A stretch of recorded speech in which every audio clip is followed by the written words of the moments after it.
या व्हिडिओमध्ये पाहणार आहोत आपण वाक्याचे प्रकार कसे ओळखायचे इंग्लिशमध्ये। तर 4 प्रकार असतात इंग्लिशमध्ये वाक्याचे। नंबर 1 आहे असर्टिव्ह सेंटेन्स, मराठीत त्याला विधानार्थी वाक्य म्हणतात। नंबर 2 आहे इम्परेटिव्ह सेंटेन्स, मराठीत त्याला आज्ञार्थी वाक्य म्हणतात। नंबर 3 आहे इंटरोगेटिव्ह सेंटेन्स, प्रश्नार्थक वाक्य। आणि नंबर 4 आहे एक्सक्लामेटरी म्हणजे उद्गारवाचक वाक्य। इंटरोगेटिव्हमध्ये परत 2 असतात, WH क्वेश्चन आणि verbal question.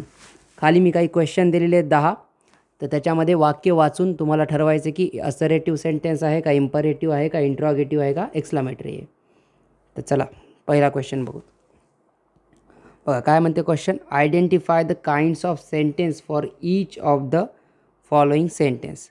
Kinds of sentence म्हणजे वाक्याचा प्रकार ओळखायचा आहे खालीलपैकी प्रत्येक वाक्यासाठी। चला बघू। पहिलं वाक्य काय, the earth. The earth subject आहे, नाउन आहे।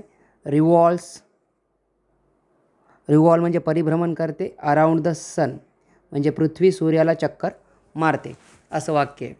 द अर्थ सब्जेक्ट आहे, सब्जेक्ट आहे। आणि रिव्हॉल्व्स वर्ब आहे आणि अराउंड द सन काय आहे, ऑब्जेक्ट आहे। तर सब्जेक्ट वर्ब ऑब्जेक्ट असे जे वाक्य असतात आणि सब्जेक्ट ज्याच्यामध्ये नाउन किंवा प्रोनाउन वगैरे असतात ते नाही का असर्टिव्ह वाक्य असतात, विधानार्थी वाक्य आहे। हे वाक्य आहे सेंटेन्स जे आहे हे असर्टिव्ह आहे। विधान म्हणजे की एक माहिती सांगते की पृथ्वी सूर्याला फिरते, तर हे असर्टिव्ह सेंटेन्स आहे पहिलं। इम्परेटिव्ह नाही, कारण इम्परेटिव्ह जे वाक्य आहेत ते वर्बपासून चालू होतात, वर्बपासून आज्ञा। इंट्रोगेटिव्ह जे असतात त्याच्यात 2 असतात, एक असते WH क्वेश्चन आणि एक असते वर्बल क्वेश्चन। WH क्वेश्चन पहिला प्रकार, वर्बल क्वेश्चन दुसरा प्रकार। WH क्वेश्चन WH शब्दापासून चालू होतात, विच, व्हेअर या टाईपसारख्या, आणि वर्बल क्वेश्चन हेल्पिंग वर्बपासून चालू होतात। आणि एक्सक्लामेटरीला कसं ओळखायचं, तर शेवटी एक्सक्लामेटरीला एक्सक्लामेटरी मार्क असते, एक्सक्लामेटरी मार्क असते, चिन्ह। आणि इंट्रोगेटिव्हमध्ये शेवटी काय असते, क्वेश्चन मार्क असते, क्वेश्चन मार्क असते। चला नेक्स्ट सेंटेन्स बघू। पहिल्याचा आन्सर आहे 1 असर्टिव्ह सेंटेन्स। दुसरं बघू आता।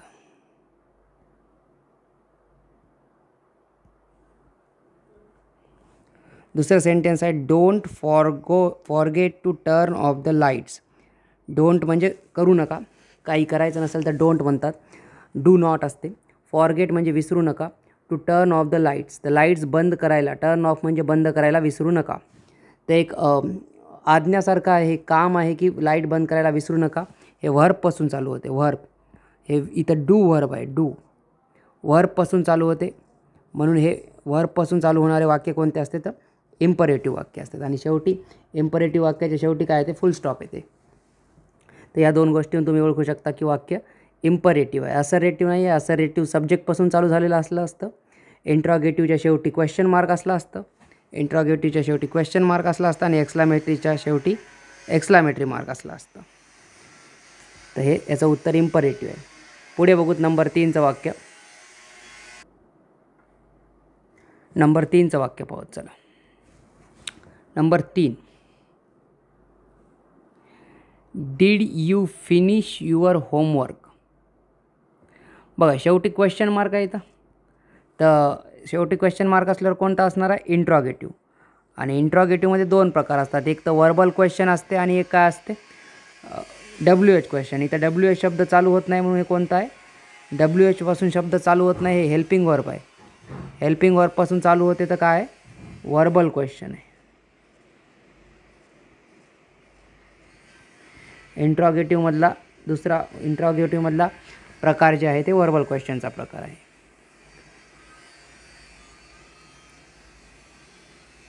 नंबर 4चं वाक्य बघा, how wonderful the fireworks display is. How wonderful म्हणजे किती सुंदर आहे, किती छान आहे। फायरवर्क डिस्प्ले, फायरवर्क म्हणजे जे फटाके वगैरे फोडतात त्याला म्हणतात फायरवर्क, फायरवर्क डिस्प्ले इज। तर बघा शेवटी तुम्हाला एक्सक्लामेटरी मार्क दिसते, त्याच्यावरूनच कळते की वाक्य कोणत्या प्रकारचं आहे, एक्सक्लामेटरी प्रकारचं आहे। चला पुढचं वाक्य बघू. Birds fly in sky. तर बर्ड्स काय सब्जेक्ट आहे, जे नाऊन आहे. बर्ड्स फ्लाय काय वर्ब आहे. इन द स्काय काय ऑब्जेक्ट आहे. सिम्पल प्रेझेंट टेन्सचं वाक्य आहे आणि कोणतं वाक्य आहे असर्टिव्ह वाक्य आहे, ज्याच्यामध्ये सब्जेक्टनं चालू होते आणि शेवटी कशानं संपते फुल स्टॉपनं संपते. तर असर्टिव्ह वाक्य आहे.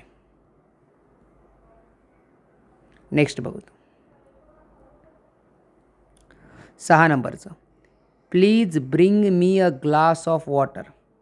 बघा प्लीज वगैरेपासून जे चालू होणारे असतात ते कोणते असतात, ते असतात इम्परेटिव्ह.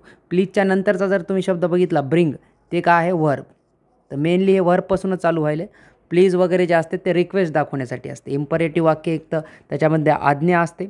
इम्परेटिव्ह वाक्यामध्ये एक तर आज्ञा असते, नाही तर काय असते किंवा काय असते रिक्वेस्ट असते. Request.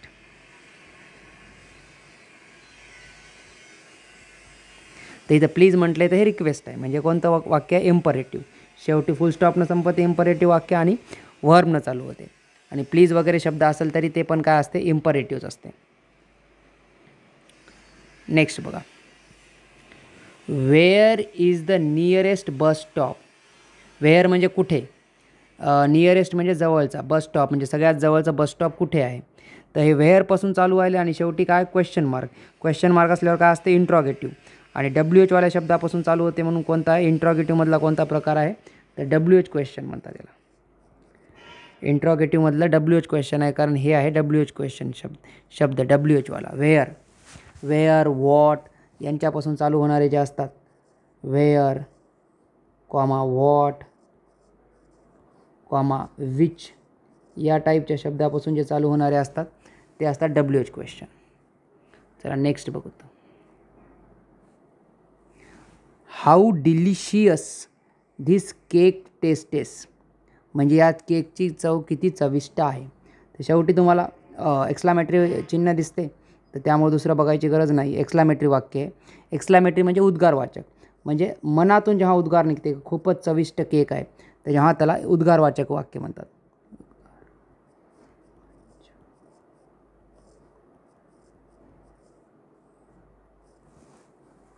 How delicious this cake tastes. Next sentence 9th नंबरचं. शी स्पीक्स फ्रेंच फ्लुएंटली. फ्लुएंटली म्हणजे एकदम फ्लुएंटली म्हणजे एकदम फाडफाड इंग्लिश बोलते, फाडफाड फ्रेंच बोलते. फाडफाड म्हणजे आरामात बोलते, एकदम न अडखळता, अस्सल लिखितपणे. तर शी काय वर्ब आहे, शी काय सब्जेक्ट आहे, स्पीक्स काय वर्ब आहे आणि फ्रेंच फ्लुएंटली काय ऑब्जेक्ट आहे.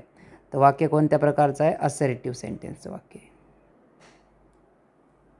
चला नेक्स्ट लास्टचं सेंटेन्स बघू. 10th नंबरचं सेंटेन्स आहे ओपन द विंडो प्लीज. बघा शेवटी प्लीज लावले, पण परत तेच आहे, वर्बपासून चालू होते वाक्य. वर्ब ओपन जे आहे वर्ब आहे, क्रिया आहे. द विंडो हे ऑब्जेक्ट आहे, तर विंडोला ओपन करण्याची गोष्ट चालू आहे.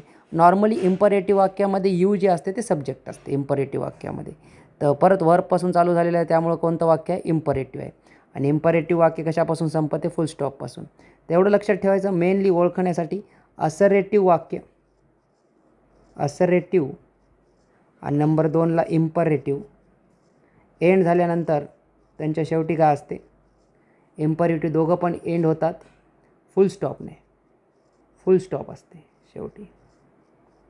आणि नंबर 3ला इंट्रॉगेटिव्हच्या शेवटी इंट्रॉगेटिव्हच्या शेवटी काय असते क्वेश्चन मार्क. शेवटी काय असते क्वेश्चन मार्क. आणि एक्सक्लामेटरीच्या शेवटी काय असते एक्सक्लामेटरी मार्क. एक्सक्लामेटरीच्या शेवटी असते एक्सक्लामेटरी मार्क. उद्गारवाचक चिन्ह म्हणतात याला काय म्हणतात प्रश्नार्थक चिन्ह, याला म्हणतात उद्गारवाचक चिन्ह.